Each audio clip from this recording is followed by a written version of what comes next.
కథాకమలం విందాం పాటిద్దాం వేదికకు స్వాగతం.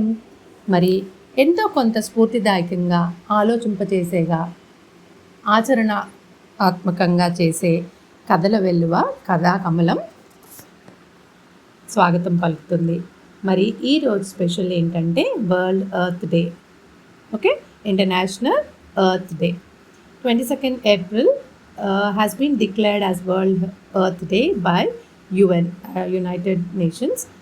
190 countries are into this World Earth Day, and UN lo unna 190 countries they celebrate this day as World Earth Day.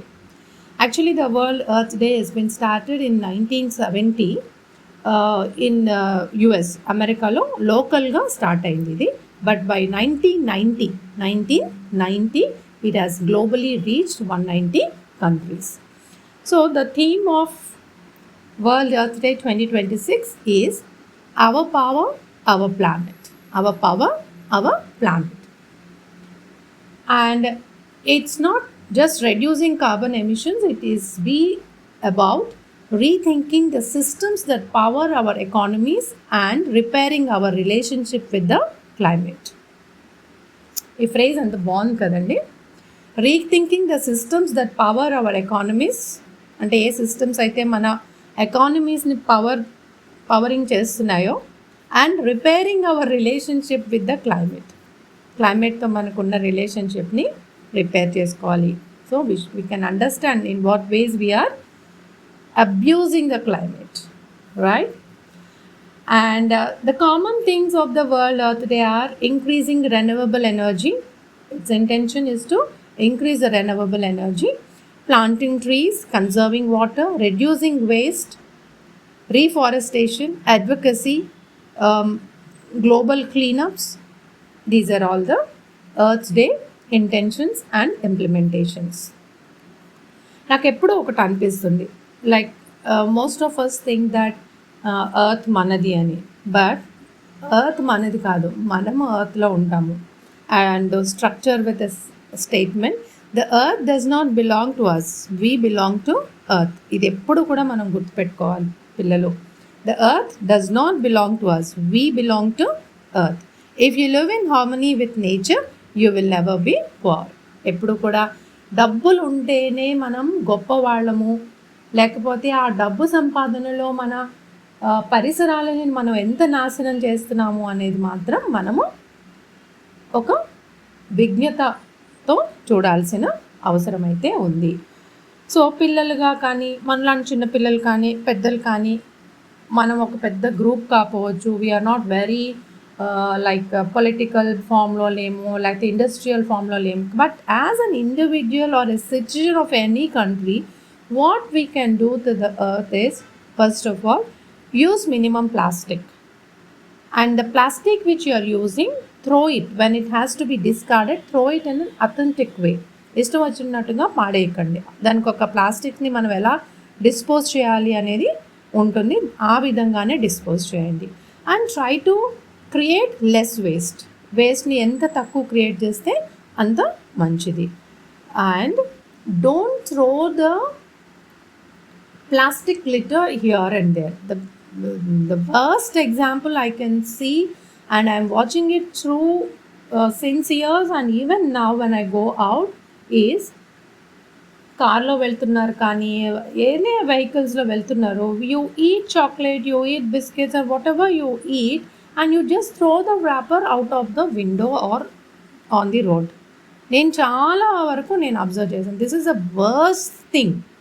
దీనికన్నా worst thing మనం mother ఎర్త్కి చేయదగింది ఏమీ ఉండదు. Please don't do that, and don't litter wherever you are there. అది కూడా ఎర్త్కి మనం చేసే worst thing, right? So don't carry cloth bag, don't generate waste. If waste is been generated, if not in ఇంట్లో లేము, బయటకు వెళ్ళినప్పుడు you carry an extra bag, put all the waste in that bag. After you reach near dustbin or you bring that to home, and ఇంటికి వచ్చాక ఇంట్లో అది discard చేయండి. ఎక్కడ పడితే అక్కడ మాత్రం దయచేసి పడేయద్దు. Okay, and as you all know the renewable energy and like ఎర్త్లో కలిసిపోయేది, కలవనిది, డిగ్రేడబుల్, నాన్ బయోడిగ్రేడబుల్ ఇవన్నీ మనకు తెలుసు. కానీ but the simplest thing we do is ignore. తెలియనట్టు నటించేస్తాం. మన దగ్గర మన కారులో మన హ్యాండ్ బ్యాగ్లో చెత్త ఉండకూడదు, రోడ్డు మీద ఉండాలి. కానీ ఆ రోడ్డు మీద ఉన్నది ఎక్కడికి? ఎర్త్ మంది కాదా? అది తప్పు. ఎర్త్ మనం ఎర్త్ మీద ఉన్నాం actually. So don't abuse mother earth. I have to use this word. Don't abuse mother earth. కథలోకి వెళ్ళిపోదాం. ఒక ఊరిలో పేరయ్య అనే పేద రైతు ఉన్నాడంట. అతనికి భార్యా పిల్లలు కూడా ఉన్నారు. అతను ఒక బాతు పిల్లను తెచ్చి పెంచసాగాడు. ఆ బాతు పిల్ల పెరుగు పెద్దదైంది. ఆ బాతు పిల్లని పెద్దదైన తర్వాత పక్కనున్న సోమయ్య బాతులతో పాటు పెంచడానికి ఇచ్చాడు. ఒకరోజు ఆ బాతు పిల్లల దగ్గరికి పేరయ్య వెళ్ళాడు. తన బాతును చూసి చాలా సంతోషించి సోమయ్యని అడిగి, నా బాతుతో పాటు నీ దగ్గర ఉన్న ఒక బాతుని నాకు ఇస్తావా సోమయ్య? నేను నా ఇంటికి తీసుకెళ్ళి పెంచుకుంటాను అని చెప్పాడంట. సోమయ్య అన్నాడంట, నువ్వు పేదవాడివి కదా, బాతును ఎలా పెంచగలుగుతావు? నీకే తిండి లేదు, బాతుకేం పెడతావంటే, లేదు నేను ఎలాగోలాగా కష్టపడి 2 బాతుల్ని ఆరోగ్యంగా పెంచుకుంటాను అని చెప్పి ఇంటికి తీసుకెళ్ళాడంట. సో ఆ 2 బాతుల్ని తీసుకెళ్ళిన పేరయ్య వాటిని వాళ్ళు తిన్నా తినకపోయినా వాటికి ఫుడ్ పెట్టి చాలా హెల్తీగా పెంచాడంట. కొన్ని సంవత్సరాల తర్వాత అందులో ఒక బాతు వారానికి ఒక గుడ్డు పెట్టసాగింది. ఆ గుడ్డు మామూలు గుడ్డు కాదంట, బంగారు గుడ్డు అంట. వారానికి ఒకసారి గుడ్డు పెడుతుంది, కానీ అది బాతులు గుడ్లు పెడతాయని తెలుసు, కానీ బంగారు గుడ్లు పెడతాయని మనకు తెలియదు కదా. మీరు ఎవరైనా చూసారా అలా పెట్టడం? చూస్తే చెప్పండి మరి, రైట్? సో అందులో ఒక బాతు మాత్రం వారానికి ఒక రోజు ప్రతి ఆదివారం ఒక బంగారు గుడ్డు మాత్రం పెట్టేదంట. ఈ బంగారు గుడ్డును చూసి పేరయ్య దంపతులు చాలా ఆనందించారంట. కొన్ని రోజులకి వాళ్ళు చాలా ధనవంతులైపోయి బంగారం వ్యాపారం మొదలు పెట్టుకున్నారంట. మరి బంగారు గుడ్డు పెడుతుంది కదా బాతు, బంగారు వ్యాపారం పెట్టుకున్నారు. అందులోకి వచ్చే ఊరిలో వాళ్ళు, మాకు ఇంకా బంగారం కావాలి, ఎందుకు ఇంత తక్కువ ఉంటుంది మీ షాప్లో బంగారం, మాకు ఇంకా బంగారం కావాలి, తెప్పించగలుగుతారా అని అడిగారంట. అంటే వాళ్ళందరికీ తెలియదు కదా, వాళ్ళ బాతు బంగారు గుడ్డు పెడుతుందని తెలియదు కదా. వీళ్ళు కష్టపడి ఏదో వ్యాపారం చేసుకుని ఇలా పైకి వస్తున్నారు అనుకున్నారు, కానీ బాతు బంగారం గుడ్డు పెడుతుందన్న సంగతి వీళ్ళకి తెలియదు. ఇలా అడిగిన మనుషులందరికీ సమాధానం చెప్పలేక ఒకరోజు పేరయ్య ఆయన భార్య ఒక ఉపాయం ఆలోచించి ఆ ఉపాయం ప్రకారం మర్నాడు బాతు పొట్ట కోసి చంపేశారంట. చూసారా, వాళ్ళ ఆలోచన ఏంటి అంటే, వారానికి ఒకసారి బాతు బంగారు గుడ్డు పెడుతుంది కదా, దీన్ని ఒకేసారి చంపేస్తే దాని పొట్టలో ఉన్న గుడ్లన్నీ ఇప్పుడే తీసేసుకొని మనం అమ్మేస్తే మనకి ఇంకా డబ్బులు వస్తాయి కదా అని ఆలోచించారంట. చంపేశారు పాపం ఆ బాతుని. కానీ అందులో ఒక బంగారు గుడ్డు కూడా ఎక్కడా కనిపించలేదు వారికి. గుడ్లు ఎక్కడైనా స్టోరేజ్లో ఉంటాయా? వారానికి ఒకటి పెట్టగలుగుతుంది, అంతే కదా.